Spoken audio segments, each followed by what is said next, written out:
నమస్తే.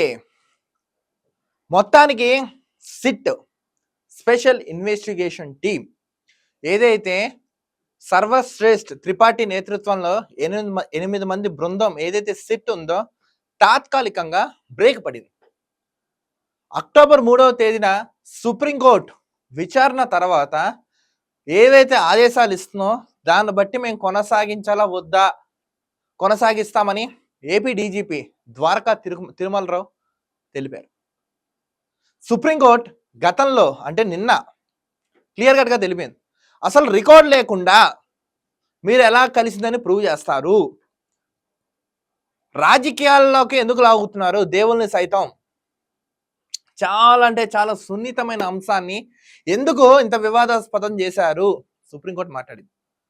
సో రేపు వచ్చిన తీర్పు బట్టి విచారణ చేయించాలా లేదా స్వతంత్ర సంస్థలు ఏవైతే ఉన్నాయో వాటితో చేయించాలా అనేది నిర్ణయం తీసుకోబోతున్నారు. ఒక విషయం చెప్తున్నాను, సుప్రీంకోర్టు వారికి చాలా మంది ఏదో కోర్టు ధిక్కరణ అనుకుంటున్నారు. ఎస్సి ఇక్కడ ఈ లడ్డు ఇష్యూ జరిగిందండి.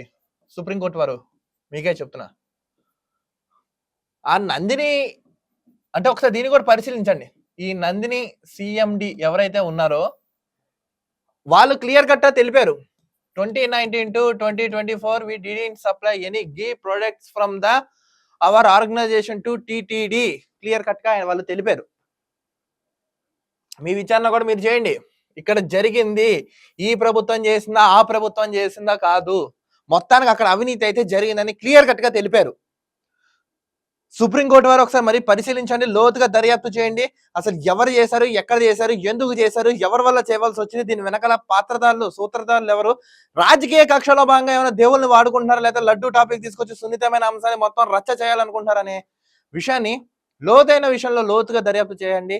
కరెక్ట్ గా ఆర్డర్ అయితే ఇవ్వండి. ఇప్పుడు వీళ్ళు ఇక్కడ ఈ సిట్ ఎవరైతే ఉన్నారో వీళ్ళందరూ దర్యాప్తులు చేస్తున్నారు 8 మంది బృందాలతో. ఎవరైతే ఈ త్రిపాఠి వీళ్ళందరూ లోతుగా దర్యాప్తు అయితే చేస్తున్నారు సిట్ వాళ్ళు.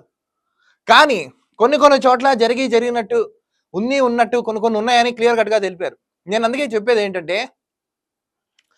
ఈ సెన్సిటివ్ అయిన మ్యాటర్ని సుప్రీంకోర్టు వరకు వెళ్ళింది కాబట్టి ప్రత్యేక బెంచ్ ఏర్పాటు చేసుకున్నారు కాబట్టి మీరు లోతుగా పరిశీలించండి. కరెక్ట్గా ఎవరి మనోభావాలు దెబ్బతీయకుండా, తప్పు ఎవరు చేస్తే ఎవరు చేశారు, ఎవరు రైట్ ఎవరు రాంగ్, క్లియర్ కట్గా స్టేట్మెంట్ అయితే ఇవ్వండి.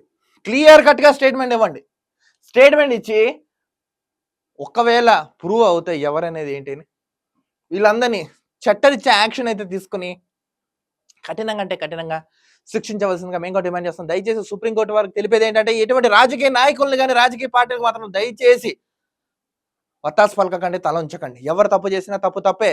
న్యాయపరంగా న్యాయస్థానం తన విధి విధానాలు చేయవలసిన న్యాయాన్ని పూర్తి దశలో అమలు చేయండి, న్యాయం చేయండి. సామాన్యుడికి సైతం ఇబ్బంది లేకుండా సున్నితమైన అంశాన్ని యాజ్ సూన్ యాజ్ పాసిబుల్గా క్లియర్ చేసేసి ఈ నేరస్తుని పట్టుకుని కఠినంగా శిక్షించవలసిందిగా సుప్రీంకోర్టుకి తెలుపుతున్నాం. మొత్తానికి ఏంటంటే సిట్ని తాత్కాలికంగా అయితే ఆపారు.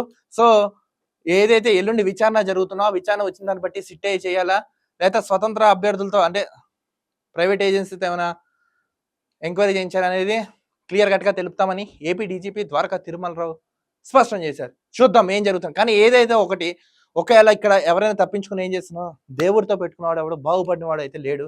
ఇది మాత్రం గుర్తుపెట్టుకుందాం. చూద్దాం ఏం జరుగుతుందో ఏంటో అనేది. చూస్తున్నానండి ఆకాశం Andhra news. This is Dilip signing off.